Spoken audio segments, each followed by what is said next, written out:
independent murder.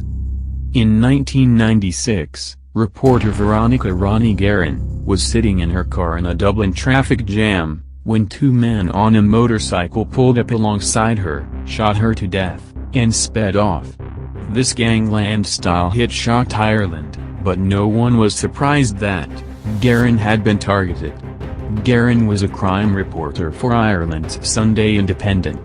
Her column exposed the crimes of Dublin's gangster kings and drug lords, and they'd attacked her before. Shots had been fired into her home, and a stranger had once aimed a gun at her head before shooting her in the leg.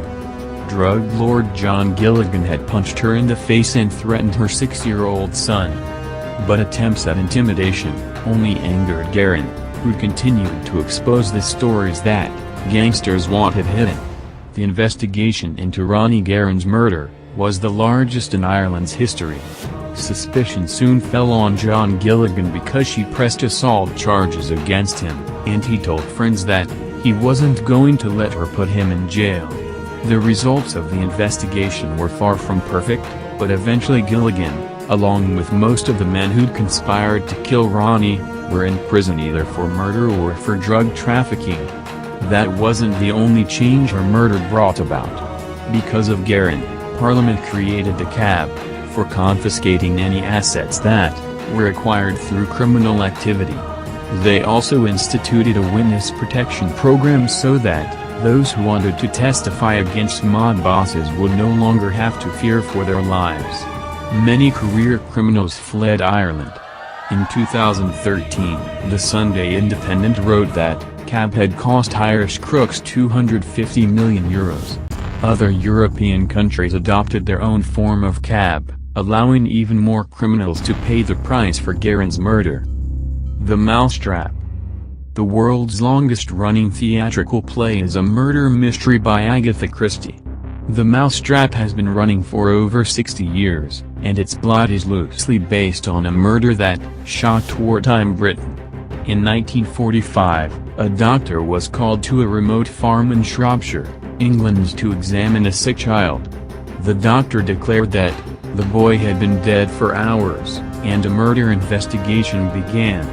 Reginald and Esther Goff were foster parents to both the dead 13-year-old Dennis O'Neill, and his 11-year-old brother, Terence.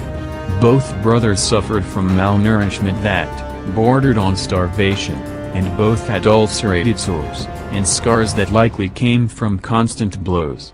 When the coroner determined that Dennis had died from a beating, the Gowes were arrested.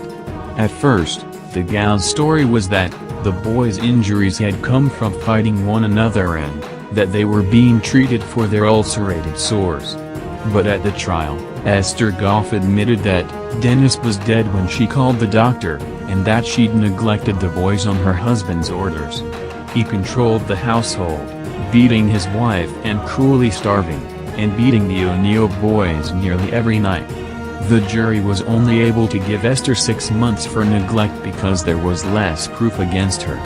When Reginald was convicted of manslaughter, the public raised an outcry, and an appeals court changed the verdict to murder.